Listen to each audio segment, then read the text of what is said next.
Hello అండి. Welcome back to my channel. Evening అవ్వగానే కంపల్సరీగా డైలీ వర్షం అయితే పడుతుంది. ఇంకా నైట్ స్టార్ట్ అయిందంటే మార్నింగ్ వరకు పడుతూనే ఉంది మాకైతే. ఈ వీడియో వచ్చేసి సండే రోజు ఎంగిల్ పూల బతుకమ్మ చేసుకున్నాం కదా, ఆ రోజు వీడియో. మా పిల్లలిద్దరికీ ఫుల్గా ఫీవర్ ఉంది. ఇంకా ఇంట్లోనే సింపుల్గా చేసుకున్నాము. ఇంకా మా వారు బతుకమ్మకి ముందు రోజు ఊరెళ్తే అక్కడ నుంచి అయితే తంగేడు పువ్వు తీసుకొచ్చారు. ఇంకా అది కవర్లో వేసి ఫ్రిడ్జ్లో పెట్టాను. ఇంకా టెర్రస్ పైన అయితే గుమ్మడి తోటనే అయింది మొత్తం. లాస్ట్ టైము నేను ఒక వీడియో పెట్టాను 5 days బ్యాక్ అనుకుంటా. ఇది ఏ చెట్టు ఏంటి అని నాకు తెలియట్లేదు అని వీడియో పెడితే ఇద్దరు ముగ్గురు కామెంట్ చేశారు, అది బూడిద గుమ్మడికాయ అని. అవునండి, బూడిద గుమ్మడికాయ. పెద్ద పెద్ద కాయలు కూడా వచ్చాయి. నేను ఒక వీడియో అయితే చేసి పెడతాను. ఇంకా గుమ్మడికాయ ఆకు, గుమ్మడి పువ్వు బతుకమ్మకి కావాలి కదా, అందుకని అవి కూడా కోసుకొచ్చాను. ఇంకా తంగేడు పువ్వు, గుమ్మడి ఆకు, అలాగే ఇంట్లో చామంతి పూలు, గులాబీ పూలు ఉన్నాయి. వాటితో సింపుల్గా చేసుకుంటున్నాము.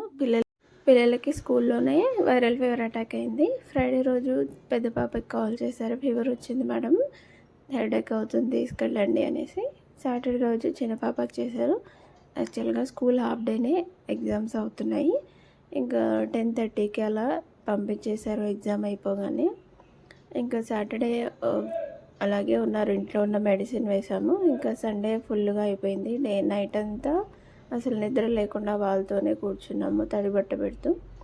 ఇంకా సండే మార్నింగ్ అయితే హాస్పిటల్ తీసుకెళ్ళి టెస్ట్లు అవి చేయించాము, డెంగ్యూ సిమ్టమ్స్ ఉన్నాయనేసి. ఇంకా ఈవినింగ్ అయితే రిపోర్ట్స్ వస్తాయి. బతుకమ్మ ఆడిన తర్వాత వెళ్ళొచ్చు అని ఈవినింగ్ 7:30కి అలా రమ్మన్నారు. చిన్నగా చేసుకుంటున్నాము, ఇంకా వదిలేయద్దు కాబట్టి.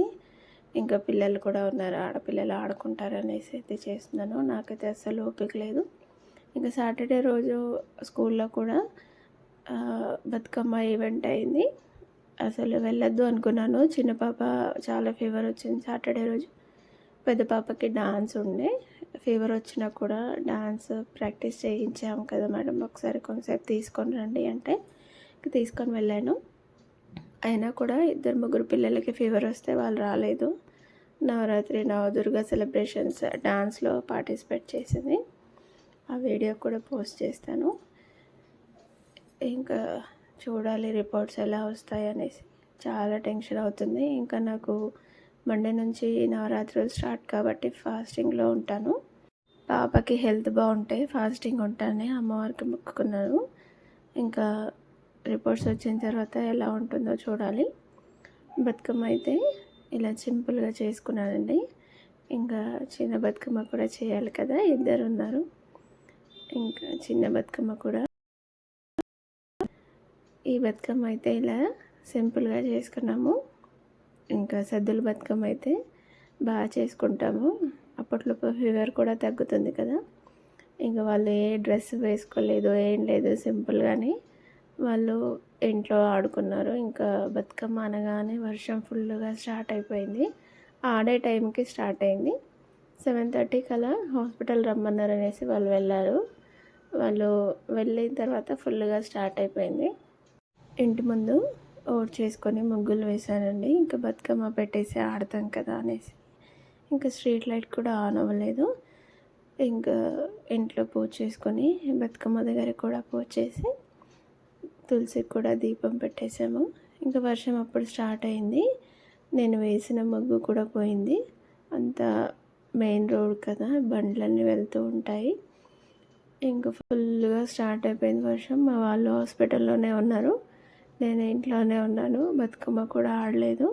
ఇంకా వాళ్ళు వచ్చేవరకు 9 అలా అయింది. ఇంకా రిపోర్ట్స్లో అయితే డెంగ్యూ ఏం లేదు అని వచ్చింది. కాకపోతే 6% ఉండాల్సిన ఇన్ఫెక్షన్ 20% ఉంది అని అన్నారు. ఓన్లీ పెద్ద పాపకే చెక్ చేయించాము, తను కొంచెం సివియర్గా ఉంటే. హెల్త్ అయితే ఈరోజు నేను వీడియో అయితే వెనస్డే పోస్ట్ చేస్తాను కదా, ఇవాళ అయితే బాగానే ఉంది. పాత వీడియోలు చాలా ఉన్నాయండి, అవే పోస్ట్ చేస్తాను. ఫాస్టింగ్లో ఉన్నాను కాబట్టి ఏం వీడియోలు ఎక్కువ తీయట్లేదు. పిల్లలు కూడా ఇంట్లోనే ఉన్నారు, ఇంకా అల్లరి చేస్తున్నారు. అలాగే జ్వరం కూడా వచ్చింది కాబట్టి వీడియోస్ అంతగా తీయట్లేదు. వీడియో ఎలా అనిపించిందో కామెంట్ చేయండి.